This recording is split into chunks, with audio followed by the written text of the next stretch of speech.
gentlemen, boys and girls, children of all ages.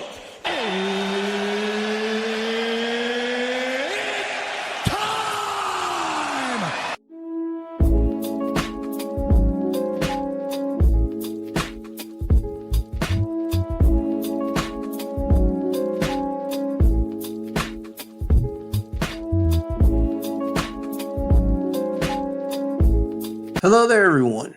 Welcome back to another edition of the My Two Cents podcast, presented by and hosted by G2. I am G2. This is episode 265 of the podcast, and I would like to ask every single one of you guys, whether you're a new listener or a returning listener, how are you doing?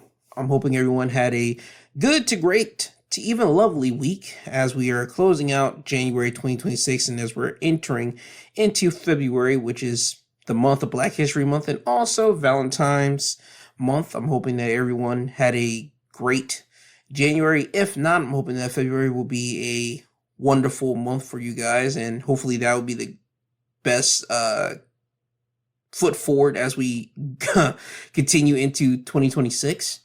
I would like to say, as I do every Sunday, I want everyone to not be overcome with stress. I want people to take in the right amount of stress and don't try to burden yourself with other people's stress or just more things than you can actually hold on your plate. I think everyone as humans, we have our own amount of stress that we have.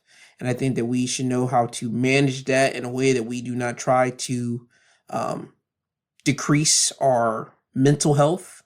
Because if you do that, when your mental health starts decreasing, your physical health starts decreasing, and then you'll be a couple steps closer to an earlier grave. And I don't want that for people. I want people to live a life that is fulfilled. I want people to live a life that not carried with a lot of stress.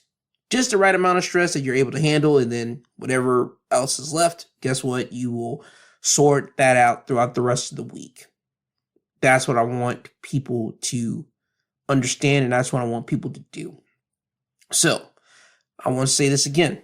I'm hoping that this upcoming February, since we're entering into it now, I'm hoping that people will look at February as a perfect month to decide that I'm not going to take on a lot of stress. If you did that in January, you had a piss poor January, let February be the starting of a new situation for you and let that carry on throughout the rest of 2026, that you decide that, hey, I'm going to deal with this amount of stress per day. And once I start filling up my meter of stress, you will shut down. You will decompress. You will let everything else kind of subside and let it figure out throughout the rest of the week. And that day that you're too overwhelmed, you will try to figure out how to suppress that stress level down and try to get yourself back to a calm manner, because again, you do not want to overwhelm yourself, which will lead to a severe crippling mental health situation, which will then lead to a severe crippling physical health situation, which will then lead to you once again being steps closer to an earlier grave. That's what I do not want for everyone, so that's what I am asking for. So ladies and gentlemen, please let that be the start of your February 2026. So let's take that into consideration, all right? So with that being said, now with that out of the way, now it's time for me to move over into your National Food Days of the week. For the month of February, it is National Potato Lovers Month, as well as National Chocolate Lovers Month, also National Macadamia Nut Month, National Snack Food Month, National Hot Breakfast Month, as well as National Grapefruit Month. And then to round us out for the whole month deal is National Cherry Month. Now for the individual days, February the 1st, it is Cake Pops Day, as well as Baked Alaska Day, and also Dark Chocolate Day. February the 2nd is Tater Tot Day. February the 3rd is Carrot Cake Day. I couldn't even get that out because I don't even like carrot cake. It just disgusts me how you mix carrot into a cake. It's just, hey, to each his own. February the 4th, Homemade Soup Day, as well as Stuffed Mushroom Day. February the 5th, it is World Nutella Day, as well as Frozen Yogurt Day. February the 7th, to round us out, is Fettuccine Alfredo Day. So those are your national food days of the week. And with that said, before I get into the condolences part of the show here, I would like to say for everyone that's dealing with some type of cold or snow, because at the time of this recording, I am recording this before it's supposed to hit some snow in my area. I'm trying to get this out so that if, God forbid, my power goes out, this episode is out there to the world and they will still hear me cover what happened this week of the news. If you're in an area where it is cold and you're snowed in, I'm hoping you guys have something to keep you warmed, whether you have your energy still on in your house. If not, you have a kerosene heater with kerosene, trying to warm up your home if it's permitted in your state and town, because I did not know certain states and towns does not allow kerosene heaters inside their homes. Certain people, certain towns, certain counties does not allow that. If your county, your town, all that type of stuff permits it, I'm hoping that you guys are able to have that in your home and keep yourself warm. If not, I hope you guys put on layers upon layers of clothing so that you guys will stay warm in this cold time. That's what I am hoping for everyone at this time. For the people that are not in these cold areas, I'm hoping you guys will just say a prayer for people out there, because certain people, again, you don't know what they're dealing with physical health wise or mental health wise. And if somebody's in isolation, that might not be good for them mental wise. So please say a prayer for them. And if someone is down bad physical wise and they're in a cold area, they're only one pneumonia status away from being out of here, one flu situation from being out of here, one just being severely cold situation from just being out of here, just say a prayer for the people out there that's just cold and they don't have that ability to be warmed up by heat or anything else out there. Just please say a prayer to them. And that's all I ask for people that's in these kind of situations right now. So again, I'm hoping everyone is trying to stay as warm to the best of their ability. So with that said, now it's time for me to move on into the condolence. And we only got one condolence this week, and it's the actress Catherine O'Hara, better known for being the mother of Macaulay Culkin in the Home Alone series. She was the mother in Schitt's Creek as well as in Beetlejuice 1 and 2. She has passed away at the age of 71. This did come about Friday from her agent that comes from the Creative Artists Agency, or better known as CAA, who represented Miss O'Hara. They will share in a statement to E! News that she passed away in Los Angeles following a brief illness. No further details were given about the illness or what the official cause of death was for Catherine, who was survived by her husband and their kids. So that's all that we know so far. But again, rest in peace to Catherine O'Hara. I only knew her from the Beetlejuice and Home Alone stuff. I was kind of late to the party on the Schitt's Creek series with this woman. I was late to that party, but she was in things, man. She kept herself busy, and it's just one of those things where 71, it isn't old in the way in which someone, like, oh my God, like crying out mercilessly like people would do if they're like 50 or even like 60 something. Like 70 is like the time where you start questioning, like, are they kind of too old to pass away yet? Or they're at the right marking point to pass away? These are the things that hit my mind whenever I see someone that's 70s. Like, that to me is kind of like the question point. When someone's in their 70s, you like question, like, okay, is it, if they were to pass away now, am I going to cry mercilessly, or do I say, what do you expect? They were 70. They lived. Like, that's just me. I know that's probably not the best thing to think about whenever someone passes away. But that's just me, dude. To sidebar off this, I have a mother work in CNA work.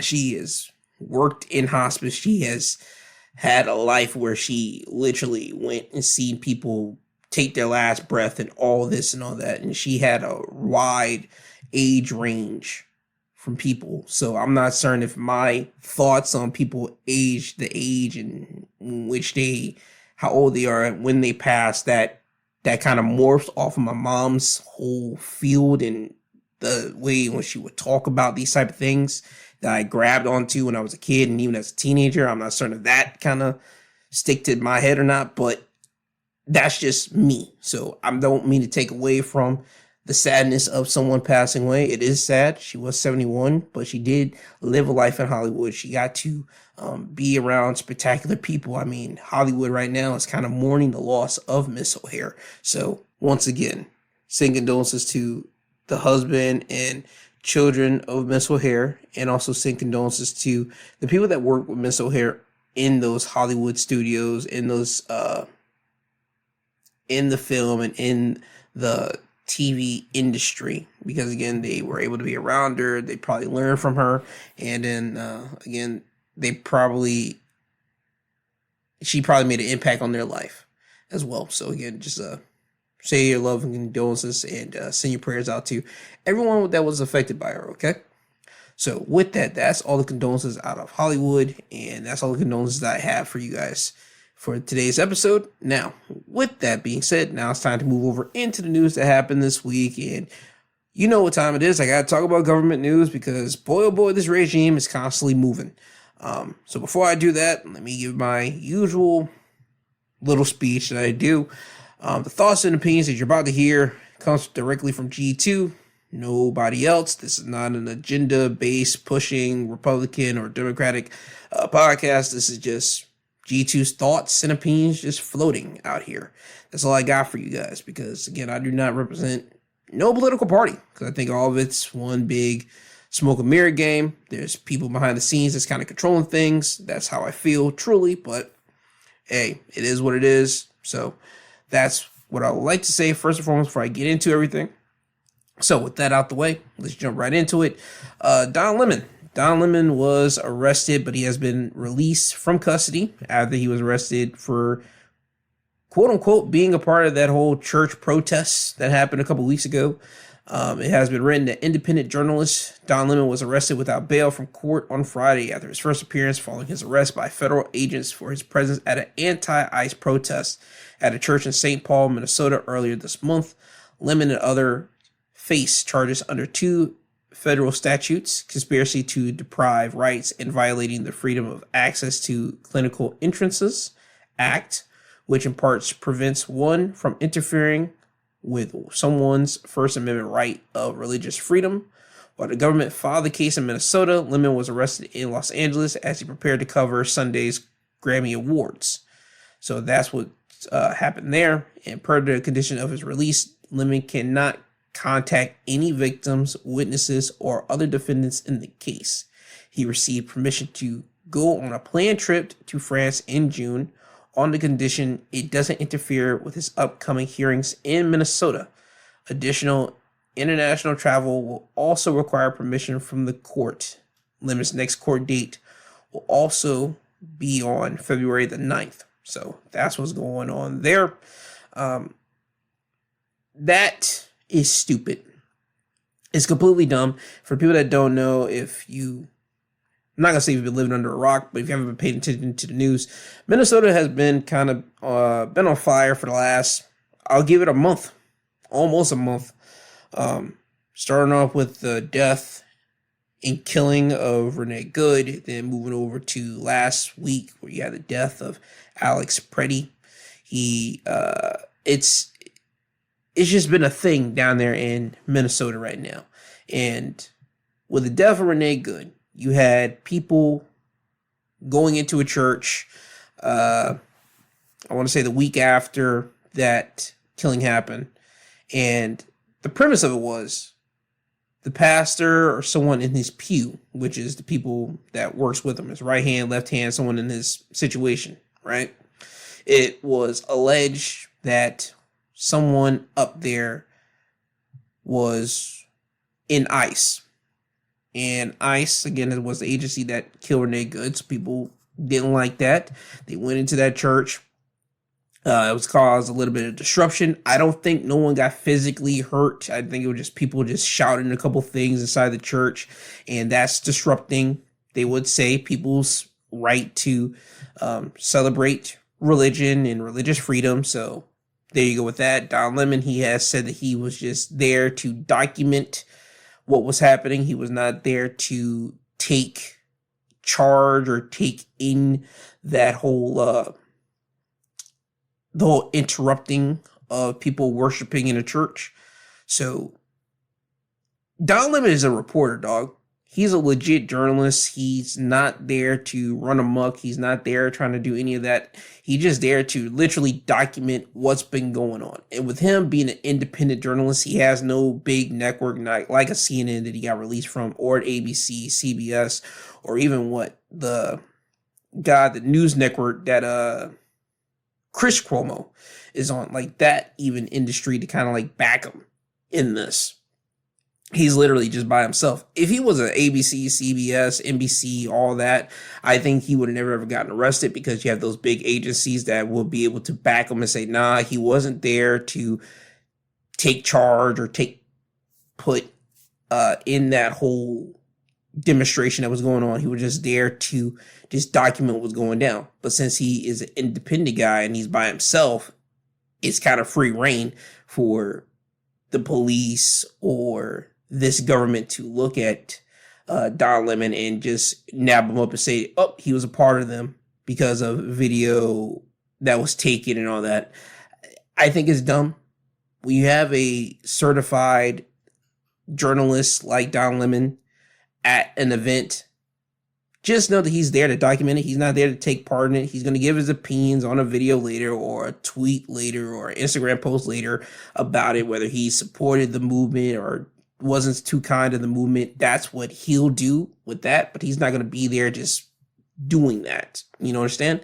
So I think this whole thing is just hogwash. I think Don Lemon should have never got arrested. Again, this is just going to stop people that's not technically rocking with the Trump administration, and this is going to just set that whole precedent of, if you're not with the ABC, CBS, all the other big news companies, if you're independent, you're by yourself, and you're against this administration, you're not too really fond of it, you can't be documenting these type of things. You can't do that, because you will end up being arrested. That's just what this thing showed to me. I'm hoping that Don Lemon, whenever he does go to court, he actually does win the court civil charges and all that, and he doesn't have to do anything, because, again, I think this is a hogwash to me. I think that people should have the right to record situations like this, whether you are an amateur journalist or someone that's with a big media company. This stuff needs to be documented. And, yeah, I don't think that someone needs to be arrested for this. It just seems that this was just like complete hogwash. So that's what's been going on with Don Lemon. As of right now, it seems that the people, ICE, the federal agencies, at the time of this recording, they're not leaving Minnesota at all, even though Minnesota, for the last 3 to 4 weeks, so 3 weeks to a month now, have been calling for ICE and the federal government agencies to get out of Minnesota. They're not going to. The guy that runs it now is a guy. He calls himself the Czar. I don't know homeboy's name. He said they're going to stay there. They're going to continue on with the mission, getting evil people out of there. I again don't like it. I don't like it, bro. I don't. It's just real weird to me that you still hear the American people. You're supposed to, let me just take the political crap out of here. You're supposed to be protecting the American people. That's what the whole administration is supposed to be doing. The whole red-blooded American political, patriotical system that the Republican Party backed, right? And that Donald Trump put his name to it, and that the Republican Party put their name behind Trump, and all that dumb, and excuse my French on here, dumb shit that they were backing Trump with. You guys stamped that with him. And you mean to tell me that if you have the American citizens telling your ass, yo, we want you out of here after you killed 2 Americans, not just one. One, they were actually let you to have that mulligan, which is sad to hear, but they allow you to have that mulligan there. They were still doing the protest there. Okay.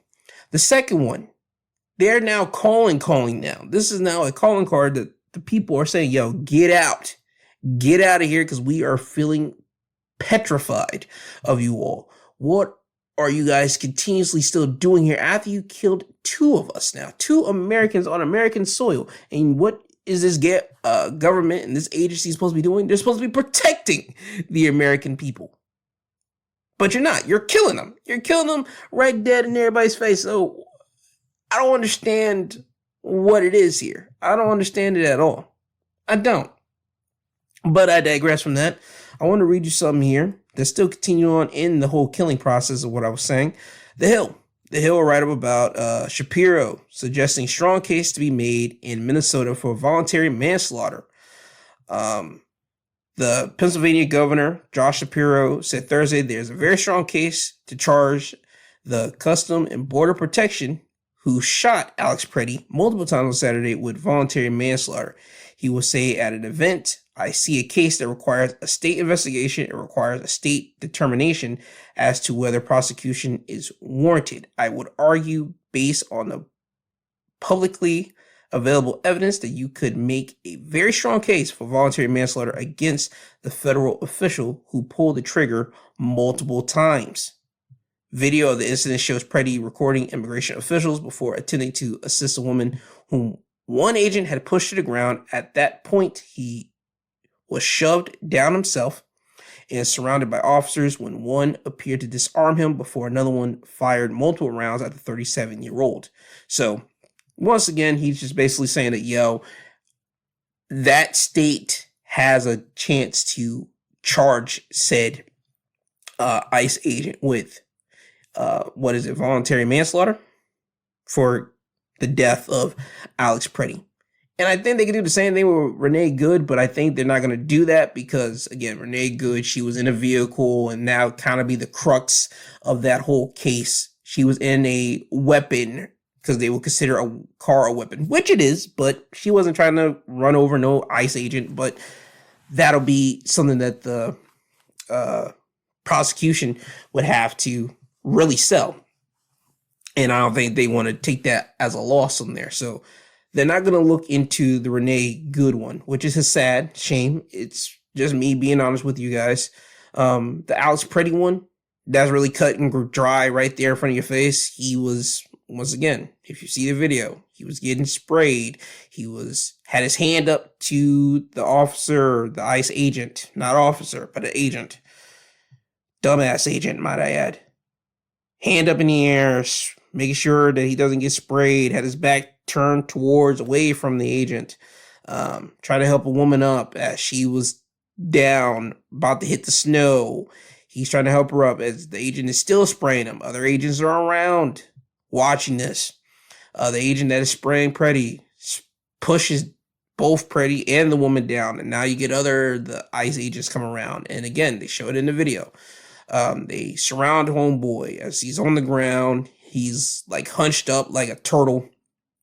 You see one of the agents pull Pretti's gun out from his waist, which again, the gun was in his back waist. You didn't see Alex Pretti's hands searching for his waist and searching for the gun and charge at that point. He wasn't doing that. And in the video, they said that you can hear from little pieces that the agent was saying that he had a gun, he took it away, and then ultimately Pretti gets shot. Again, we witnessed a murder on our, we witnessed it on video, and we witnessed the killing, and it's a shame. It's a shame how the government is not just taking up for their BS, taking up for someone in their government agency screwing up. That's what they did. They screwed up bad, and you can throw one away. Throw one away. Throw the one that shot Pretti away. Throw him to the wolves. Throw him to the court cases. Why are you protecting that? You want to know the reason why you're protecting it? Because as soon as that happens, guess what? All your other ones will have to be careful, because then they can't be stupid. They can't start shooting off the guns the way that they want to. They can't be hot-tempered the way that they want to, which I don't think ICE agents should be hot-tempered. I don't think no one in the government, when you have a gun or any type of weapon that you can use to harm a citizen, should be hot-tempered at all.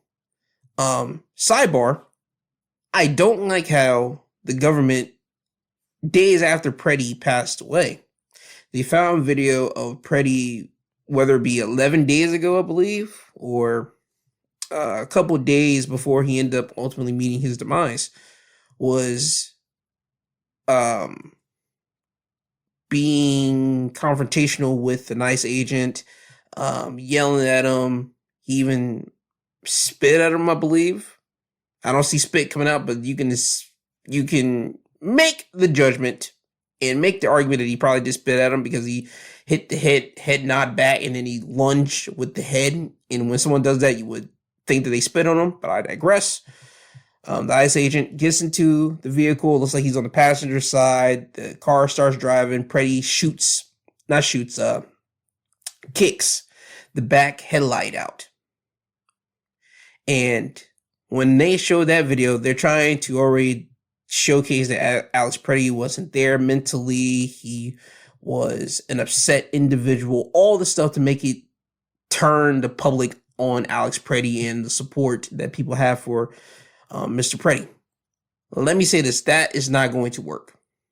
I'm going to say right now, if we're going to be completely honest, when you have that happen, when Pretti kicks your vehicle, you could have stopped the car and got out there and punched Pretti and arrested him because he beat up an officer or a government official car, or whatever the crap you wanted to hold at the time. You could have arrested him off that point alone. You could have did that, but they decided not to. So one video that has nothing to do with the other. If anything, that other video you could have used to say, yo, he could have got arrested. We should have arrested him then, but that didn't happen. The second video, which obviously the one that we all saw, him getting shot, that has nothing to do with the first one, my guy. The first one and the second one have nothing to do with the other. It doesn't. One was showing him being upset, and he could have been arrested and should have been arrested at that point if he wanted to do so.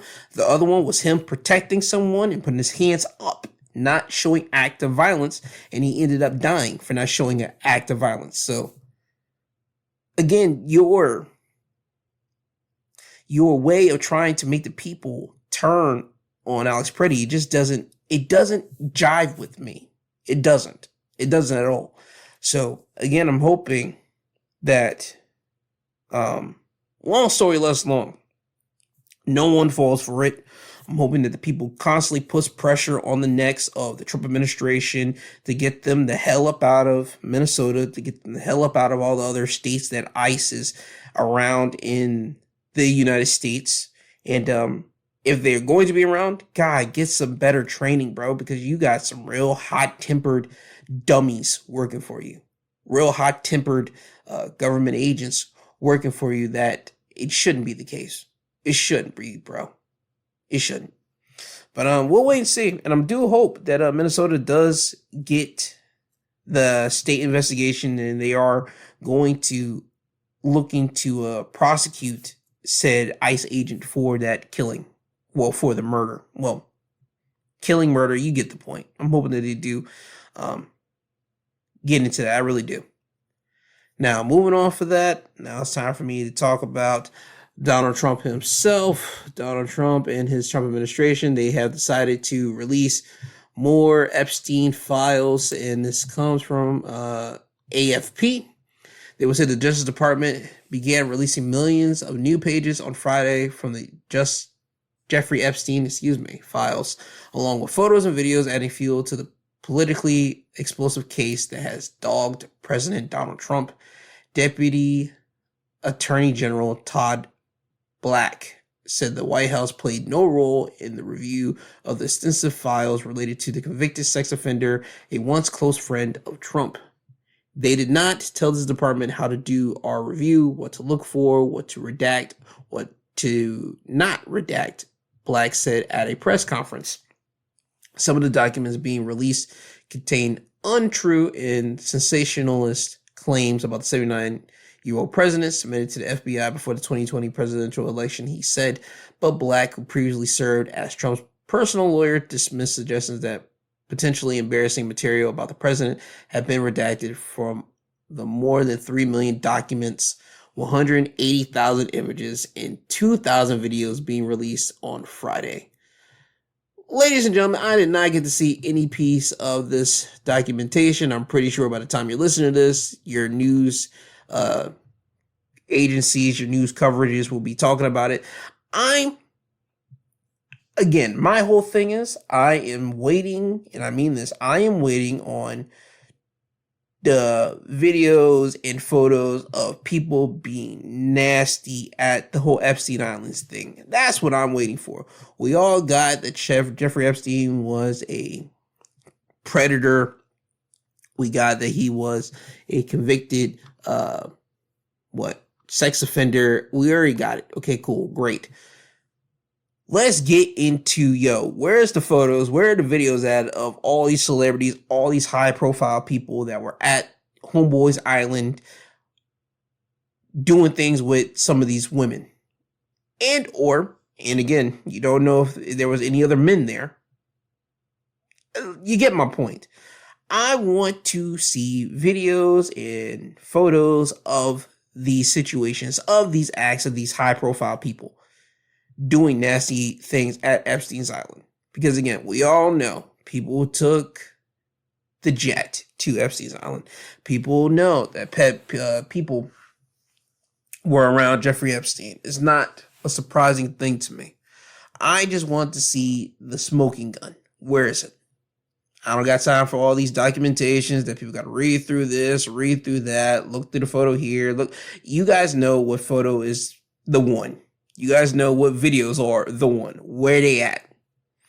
Those are the ones I'm waiting for more than anything. Now, again, they could possibly be coming out as this year's coming and going. That could be the case. Or, my personal belief, I don't think you're going to get the hot photos and hot videos that we all want to be out in the public. It's not that we want to see it because we're perverted like that, but it's to showcase saying that the government is not hiding anything from us when it comes down to this. Because again, this was the big hot button pressure point issue when Trump was running, and then he got back to being in the president's seat, and his whole administration trying to say there's no Epstein list, there's no such thing, to him saying, people still talking about this thing, people need to get over it, to, okay, fine, there's Epstein, there's a list, there's evidence, all right, they want to throw things out, and now we're slowly but surely getting these things. Dog, where's the smoking gun? I don't think we're ever going to get it. I think we'll get partial of the smoking gun.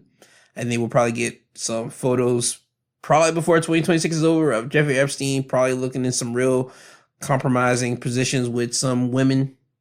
Look like he's about to do the act. Look like he's about to get too creepy, being around their neck or hand on their waist, on their lower thigh area. I think we might get those type of photos before 2026 is over. But high profile celebrities and business people in the world, I'm not certain, to be honest with you. I'm not certain. So please, ladies and gentlemen, do not hold your breath.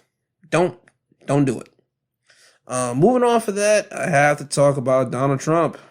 Big boss. He is suing the IRS and the Treasury Department for $10 billion over leaked tax records. NBC would write up about it. They will say President Donald Trump is suing the IRS and Treasury Department for $10 billion, alleging they failed to take necessary steps to prevent a former IRS employee from improperly disclosing his tax returns and those of his sons and his company to news outlets. The lawsuit filed Thursday at a federal courthouse in Miami says Trump is suing in his personal capacity, not as a president. Yeah, sure. The other plaintiffs include two of his sons, Donald Trump Jr. and Eric Trump, and the Trump Organization. The complaint says the defendants have caused plaintiffs' reputational and financial harm, public embarrassment, unfairly tarnished their business reputations, portrayed them in a false light, and negatively affected President Donald Trump and other plaintiffs' public standing.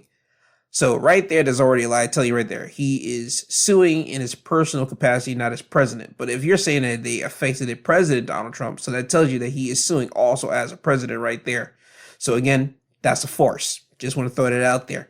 The Treasury and IRS did not immediately respond to requests for comment Thursday night, but you don't got to. A former IRS contractor, Charles Littlejohn, was sentenced to 5 years in prison in 2024 after he pleaded guilty the year before to leaking Trump's tax records to the New York Times. The Times published exclusive reporting in 2020 that showed Trump had paid only $750 in federal income taxes in 2016 and 2017. Trump at the time called the Times story totally false news and made up. He added that the information had been illegally obtained. So it's not fake news and made up because they got it, but they got it illegally. So you could have just said that information was illegally obtained. Listen here, dude. Big rich people, big people in business, they know exactly how to run around paying taxes. I think people that are 9-to-5ers, people that even work in office jobs that are white collar, they know that their bosses and their bosses' bosses know how to get around the IRS. They know how to keep money in their pockets or go one route to make sure that the IRS and the government don't try to crack them whenever it's time to give up the money. I remember what is either 50 Cent or Warren Sapp. They did an interview and they were talked about how they filed for bankruptcy. Now, you tell a 9-to-5 person, a person that works in a regular 9-to-5 job, hey, yo, someone went bankrupt. They will immediately think that person is broke because that's what bankrupt means. When you play Monopoly, whenever you go bankrupt, what do you think that means? You're done. You have no money. You have no property. You have nothing to lease out. No nothing. You are donezo. You're out of the game. Broke. But in real life, that's not the case. There's different ways and different portals that you can hide money. There's different ways that you can subside money in different areas and still declare yourself being bankrupt but not be broke. And again, I don't know whether it was 50 Cent. He talked about it in an interview, and I'm pretty sure my mind's fuzzy on it, but I think he did talk about this. Warren Sapp, I know he talked about it because I was watching him a couple of years ago talk to, I believe, Vlad. If you don't know, people like to say Vlad is a guy that works for the cops. And he does a lot of interviews and for rappers and black entertainers and all that type of stuff. But Warren Sapp talked about that with Vlad in that. But Donald Trump only paying $750, that's not shocking to me because, again, homeboy, Donald Trump was raised up around money. He was raised up of how to find loopholes. He was around people that knows how to manage and hide money. I mean, like, come on. Is this anything shocking to anybody that he only paid $750 in taxes in 2016 and 2017? Not so much. Not so much to me because, again, I expect people in the limelight, people that are in, that make these big businesses and all these different things, I don't expect them to be paying taxes the way that the regular 9-to-5er does, or someone that's doing a startup company, or someone that is in a white collar office square. I don't expect them to be paying taxes like them. I don't expect them to be paying more taxes than them. I don't, because if they're paying, I'm just going to be honest with you guys. If I'm in a nice tax bracket, and I am extra, and I mean filthy stank wealthy, there's no way on God's green you're going to tell me that I'm not going to find a way how to cut the government. There's no way you're not going to tell me that I'm not going to find a way how to make sure that I ain't going to be paying out the butt to the government. Especially because them people at the top, They know what the government does. They know what they do with your money. They know exactly what's going on and this and that because they have these little meetings behind the scenes. People might say, no, they don't. Yes, they do. Those people have meetings behind the scene about what government does because when you're in that position and you have that much money, it opens you up to different doors and different rooms in the world. It does. We don't have to act stupid. We don't have to play stupid to this. We know. And you get access to more information about things. So I don't expect people that are in those rooms, people that have that type of money to be in those type of rooms, to be paying taxes like that or be paying taxes in general. I expect them with all the infinite knowledge that they got to be hiding money and make sure they don't be paying taxes at all. If they got to pay taxes, they'll try to pay the lowest that they can pay. Seriously. Because you got regular 9-to-5 people trying to make sure they get money back when it's time for taxes because they'll try to claim their kid, claim their friend's kid, claim all these other kids that might not even belong to them. And that's regular 9-to-5ers that's doing that because they know that's a loophole for them. You mean to tell me the people at the top, the richy rich, them people, they don't know how this stuff works? They don't know how to hide money? But I digress. So, Trump suing the IRS and Trump suing the Treasury Department for $10 billion. I think that is ridiculous. I don't think he's going to get that. I think if he's going to get anything, he'll probably get a couple millions. He's not getting $10 billion. Remember, this is filed in Miami. And if I'm not mistaken, the Trump, the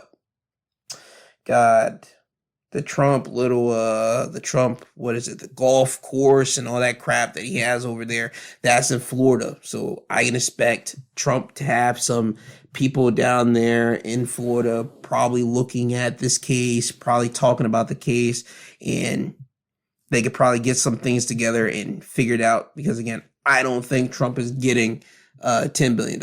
I think he's going to get some money from this. I really do. But $10 billion, oh no. $10 billion, Trump isn't going to get that. Do I think that his reputation and all that crap has been ruined? No. If his reputation and crap has been ruined, it's not going to be ruined because of this. It's not going to be ruined because people found out that you only pay $750 for 2016 and 2017 in taxes.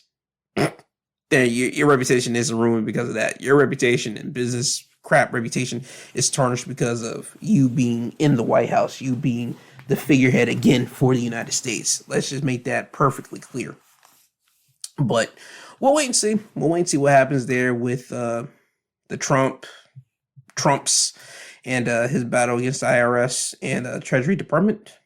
But he's doing it as the president, dog. That's still a crazy notion that we still have homeboy as the face of the nation, and he's once again attacking the government in this fashion. But hey, man, it is what it is, right?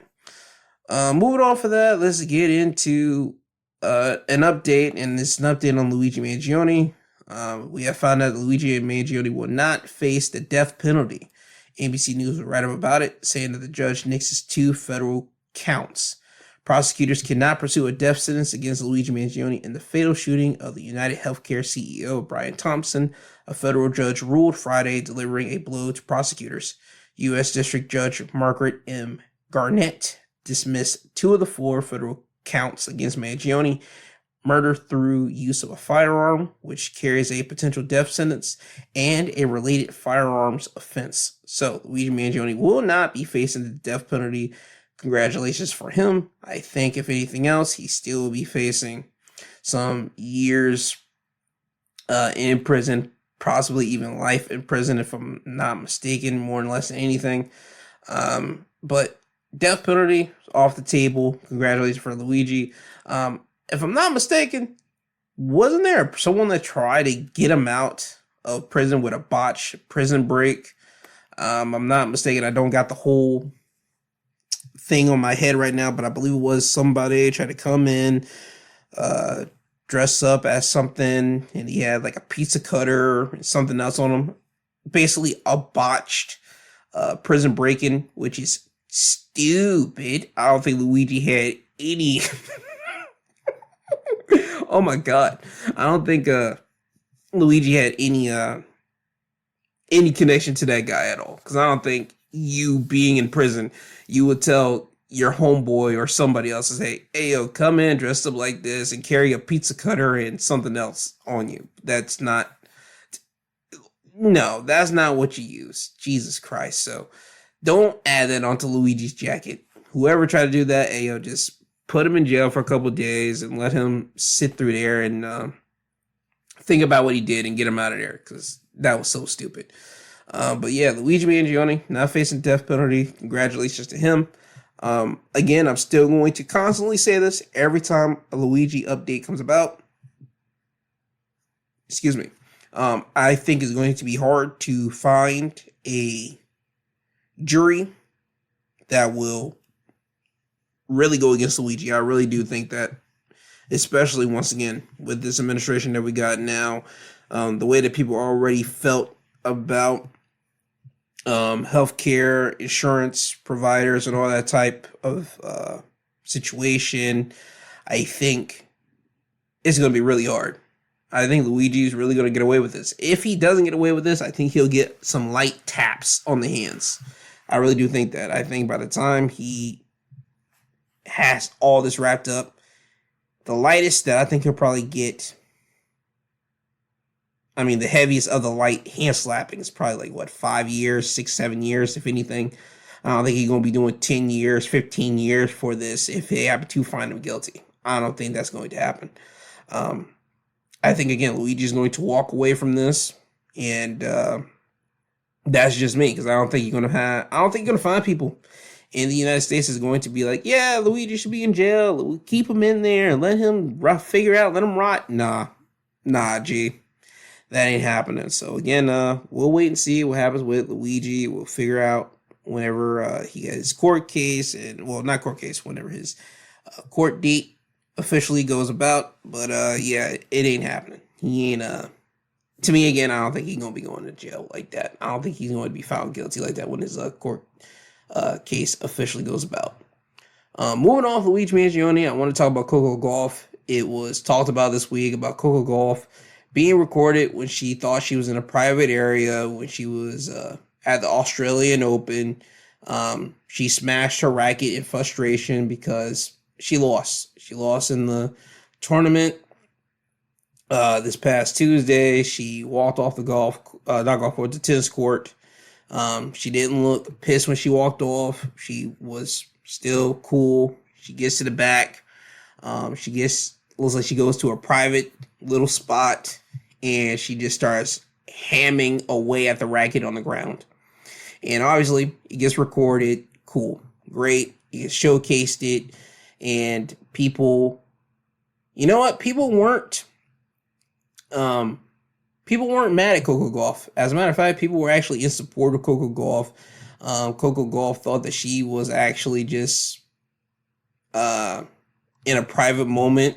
She was away from the spotlight. She was away from the people. She thought, again, this was just a private moment and that she hated losing. And she just wanted to take out her anger on something instead of taking out her anger on her team and her squad, which I like that an athlete said that out loud. I like that a person said that out loud. I was pissed and I was upset and I wanted to take my anger out on my object instead of individuals. Because people, whenever they're upset and they don't know how to convey their anger, they like to lash out at the people that's close to them, whether it be their management team, whether it be their family members, your close friends, all this type of stuff. Whenever you're angry in your day-to-day life, you usually lash out at the people close to you, and those people are just there to try to help you and see if you're good or not. I'm glad that Coco Gauff said that out loud, that she just wanted to smash her racket, just she could get that out instead of lashing out at her people. So that was good that she said that. And again, she thought she was in a private area, right? People have come out to support her. Serena Williams has come out to support her. I believe another tennis player, and it's a female tennis player, has come out to support Coco Gauff as well. I am of that exact same belief. When I saw this being talked about, I said immediately, she was in a private moment. She thought that was private. She was just not in the public eye. She didn't do that on the tennis field. She didn't smash her racket like we've seen other players smash their racket, and I mean give it a nice little swag and a nice little bashing on the court. And that's whenever we usually say, yo, homeboy is mad or homegirl is mad. And usually commentators will say something like, oh, they're taking their anger out on the racket. And tennis and golf are like those high sophisticated, high sedity type of sports where you got to pay money to get into it first and foremost. And then when you're in that type of tournament and you're in that type of league and you're at that height, you can't show that type of anger, quote unquote, because if you do, you're looked at unsportsmanly, you're looked at as being uncivilized, unclass. What was homeboy? John McEnroy, I believe that was his name in tennis. I believe he was cool with all that, but he was a white dude. He can get away with that, right? A black woman being shown that, it doesn't look too good. They will try to hold that over her and all that type of crap. That's just what it is. If you don't like what I just said, hey, take a close look at what I just said, and I mean that. Take a close look at it. Think about it. If Serena Williams did that, and which I believe she did do that in some of her cases, whenever she did lose from time to time, there was some talks about Serena being unsportsmanlike and her having something, anger. That was a talk at a talking point whenever Serena lost. And when it was as clear as day, she was just mad because she lost. When you're that passionate about a sport and you're in it and you're doing that sport that good and you're at the top level and you're having to lose, you're going to be pissed. And smashing a racket, I don't think that's such a bad thing, but doing it in front of people, it's a bad taste in the people's mouth because, again, tennis and golf are like those high sedity type sports. You can't be doing that. In a private location away from people, you can do that. It could be talks and whispers. Oh, did you hear about Coco Gauff smashing a racket? Oh, where'd she do it? Oh, she did it behind the scenes. Was there cameras? No. So there's just whispers around. You don't really see it. But now since there's been recordings of it, it'll live. But I think this is going to set something in which, once they leave the court, do not record them. Do not showcase the tennis players walk into the back if they're in an angry state. If they're in an angry state, don't turn to them. People in the production team, they know better because they have a production truck and there's always someone saying, cut the camera 1, cut the camera 5. Someone there could have said, we don't need to do that, but it's all about ratings and it's all about getting a viral moment and a viral spot. I think there needs to be a precedent that if you see an athlete pissed off, especially in a high sedity sport like this, you do not flash to the video of her smashing her tennis racket or him smashing his tennis racket or something like that, or him having a dispute, him or her or someone having a dispute with a family member, coach, someone on the team as they're walking backstage. Don't do that. Only whenever they're being so outrageous, I think that's whenever you can do it. But smashing a tennis racket, that ain't nothing to me. But I am glad Coco Gauff did say something about it. I'm glad that we did see people in tennis support Coco Gauff because of, again, she just loves tennis. You put a lot of time into it, and you were just upset. So, I mean, it is what it is. I'm hoping that no one looks at Coco Gauff any differently after that, but we shall see. Moving off of that, now we're just getting into Hollywood news here as we are closing out this episode here. First, what I want to talk about is a woman named Odessa Azion. She is an actress. She is dropping out of a film, and you might be asking yourself, why do I care about an actress dropping out of a film? Well, it's because she's dropping out of a film because of the internet getting at her because she was going to play a Jewish woman that had Mexican heritage. And if you know anything about this actress, she's a white woman. And that's where we get the internet fodder. People heard about it. Let me just read you it right here. Odessa Azion is dropping out of a film project just 2 days after her involvement was announced, citing a whitewashing conspiracy that took over social media. The 25-year-old actress took to her Instagram stories on January 28th to reveal she was no longer starring in the movie adaptation of the Holly Brickell novel Deep Cuts, which is in the works at A24. She was set to play a character, Zoe Gutierrez, who is described as being Jewish and having Mexican heritage in the book. Fans argued a Mexican actress should have been cast in the role instead.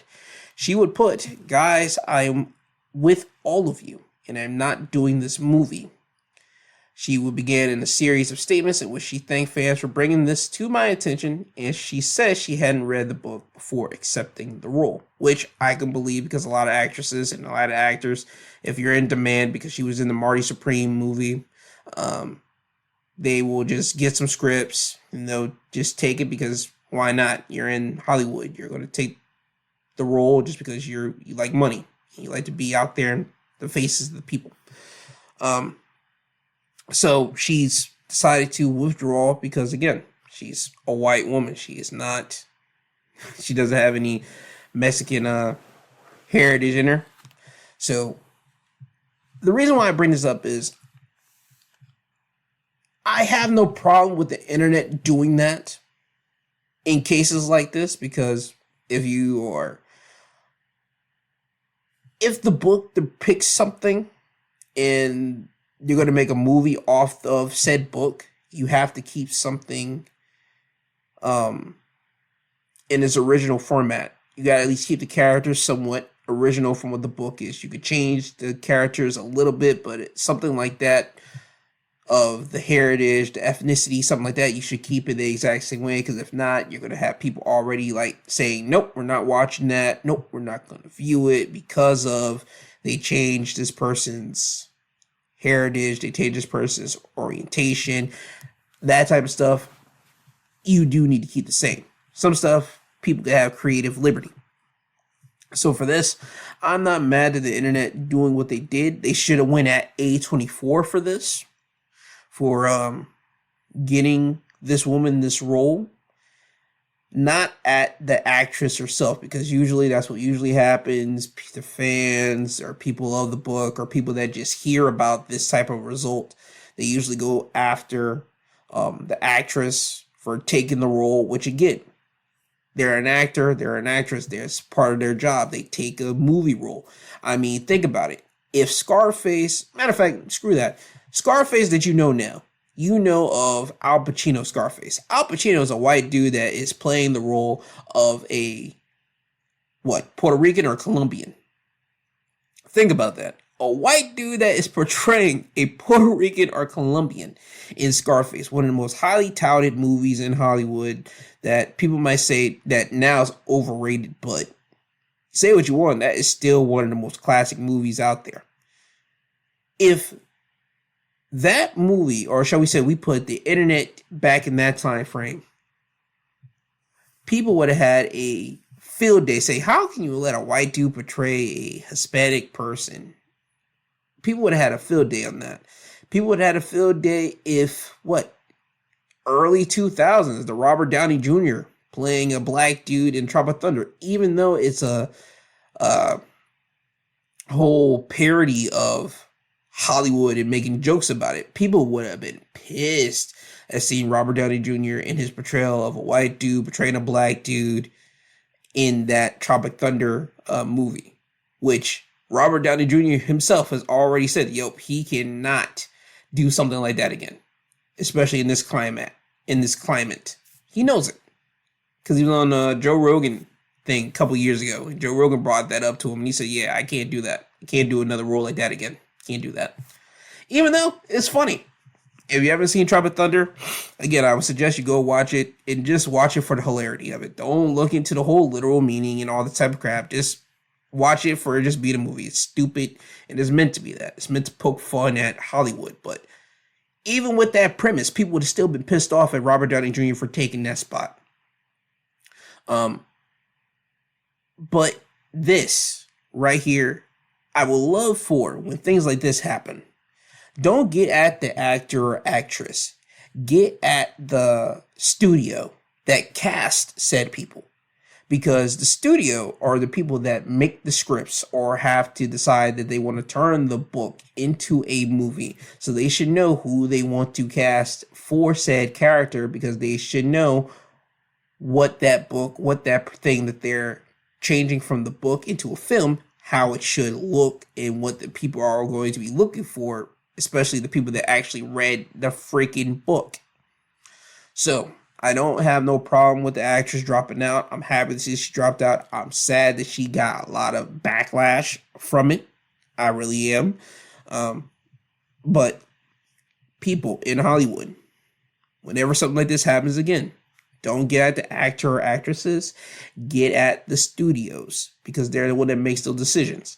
The actors and actresses, they're just taking the job and they're taking the role because guess what? It's putting money in their account. That's all it is. So that's the reason why I brought it up. Just want to throw that out there. One last thing. Still sticking in Hollywood and still sticking with saying something. Deadline will write up an article about Sydney Sweeney. Sydney Sweeney will respond to being called a MAGA Barbie and claims, "I'm not a hateful person." In the article, Sydney Sweeney would talk about people claiming on social media to use her as a political pawn. She has no interest in talking about how she votes. And basically, this is all about Sydney Sweeney just coming out to try to say that she isn't going to discuss her political voting habits. She's not going to correct people calling her a MAGA Barbie. If you don't know what that means, it's basically the symbolism of what a white woman is. The blonde hair, blue eyes type deal, whenever you think of a beautiful white woman. And I don't know who Sydney Sweeney's PR team is, but they should not be having her do any type of talks or interviews at all. And I mean that in the most kind and generous way that I can, because Sydney Sweeney had time to talk when she was being questioned about being in the whole what gene commercial that it was last year. It was in the American Eagles gene commercial. If you don't remember, American Eagles, they had a commercial where Sydney Sweeney was in jeans and it was setting out a dog whistle to people in MAGA, saying that she had good genes. And when you look at Sydney Sweeney, again, she's the blonde hair, blue eyes, what people would describe as a beautiful white woman in American eyes. That's what people see as beautiful with women, especially white in America. And it was really dog whistling at that time, and to white supremacy and all that type of thing. She didn't really say much about the backlash at the time. She stayed silent. Even the Guardian will report that she was registered as a Republican voter in Florida. I don't like how they did that. I don't like that a news publication can try to dig up to see what you were registered as. I think that should be something that is private in your own situation. I don't think that no one should be able to dig that up unless you full blast put out that support yourself, say, hey, I'm a Republican, hey, I'm a Democrat, the way that certain celebrities did whenever it's time for their candidate to be running. I don't believe Sydney Sweeney did any of that, but she just never ever came out to correct the whole American Eagle ad being a dog whistle for white supremacy. She stays silent. And I just don't know why she's doing an interview now, saying that she's not going to correct being called a MAGA Barbie. She's not going to correct it because she said this. She's saying that she responded, I haven't figured it out. I'm not a hateful person. If I say that's not true, which talking about the claims of being a MAGA Barbie, they'll come at me like, you're just saying that to look better. There's no winning. There's never any winning. I just have to continue being who I am because I know who I am. I can't make everyone love me. I know what I stand for. Yes, you know what you stand for, but when you are being associated with a base that's being hateful to people, and I mean a lot of people, you probably want to stand out and say, hey, yo, I do not side with the hateful group. I do not side with what their belief is and all that type of stuff. I don't rock with that. If you did that, people will be like, okay, cool. We're not even saying for you to denounce being a Republican, because guess what? Being a Republican and being a MAGA is completely separate situations. But if you come out and say, yo, I don't rock with what they're doing over there, people will be like, okay, cool. We heard you. You're good. People would not align you with that. But since you didn't, people held on to that. People made sure not to support you in your avenues. I believe a couple movies she didn't really do well in the box office. She now has lingerie out. So there's probably a reason why she's having this interview now. I believe in Cosmopolitan this was in. So that's the reason to push the lingerie. I believe she has out in what I believe Euphoria is supposed to be coming out within either a month or two, sometime soon. So again, yo, I don't know who her PR team is. I think her PR team should just allow Sydney Sweeney just to go out on red carpets, look the way that she looks, and just allow her to be herself. Don't have her do any interviews at all unless it's time to do the whole touring to promote her movies and promote her TV shows that she's going to be on. That's it. Anything other than that, do not have her do any more interviews like this, because it's always going to come back to the whole American Eagles debacle. Her not saying nothing, all that. As a PR, you should already see where that's going, and you're already trying to shut that down. Be like, nope, we're not going to do that. She's not going to be on there. If that's what you guys want to talk about, we're not doing that. Something like that. But again, somehow, boy, God, PR just happens to suck for some people, right? Just happens to suck. Is there anything else I want to talk about? Nope, I believe that's everything. So with that, oh yes, Grammys are tonight. If you listen to this episode on Sunday, Grammys is tonight. Hopefully, if my electricity is not off. Again, I am recording this before anything does come to happen, because I don't know what could happen in the future. I'm planning on trying to look at the Grammys. I want to see the clips. I want to see Leon Thomas. I want to see Olivia Dean. I want to see a couple other people perform, but I want to see who takes home the awards. Again, I'm hoping that Clips takes home the awards that they're in. I'm hoping that Kendrick takes home some of his awards. Tyler, the Creator, takes home some of the awards as well. But again, we'll wait and see what happens there with the Oscars. We did find out as well, Super Bowl will be happening next week. And we find out, if I'm not mistaken, it will be the Seahawks and the Patriots next week. And I'm hoping that it's just going to be a good game next week for the big game on the Super Bowl next Sunday. But you'll get more into that whenever next week's episode happens. And I'll talk about the Super Bowl when I expect on next week's episode. But I believe that's everything now. Just want to get that out the way. So with that being said, it is now time for me to get you guys out of here. I would like to thank every single one of you guys for listening to today's episode. I want to thank all the podcasting sites for having me out there, whether it be Apple, Amazon, Podbean, Spotify, iHeart, all the other podcasting sites that you're probably listening to this podcast on. I want to thank them as well, because without them, I won't be able to get this podcast out to you guys, downloaders and listeners. So thank you. I would also like to thank you guys, downloaders and listeners, because without you guys, I'll just be one guy talking into a mic, into a void. And again, I see where the downloads are coming from. I see where the states are coming from that's listening, see the countries. I appreciate it so very, very much. Because you could be listening to anything else right now. You could be listening to music, you could be listening to other podcasts, you could be watching a YouTube video, but you decide to listen to me just talk about the news for this allotted time, whether it be in your house, in your headphones, on the speakers, at the gym, literally anywhere. I really do appreciate you guys so very much. So again, I would like to say thank you for that. So with all that being said, always remember, I love you, I love you, I love you. I love you, I love you, I love you. That is not a gimmick. I truly do love and appreciate every single one of you guys for, again, taking time out of your day to listen to today's episode. And again, I want everyone to be blessed. I want everyone to be the very best that they could be. Please say some thoughts and please send some prayers out there, not just about yourself, but to everybody out there in the world, because you have no idea what they're dealing with mentally and physically. So please say prayers for everyone out there. I want everyone to try to stay as bundled up and as warm as best as you can if you're in some cold environment.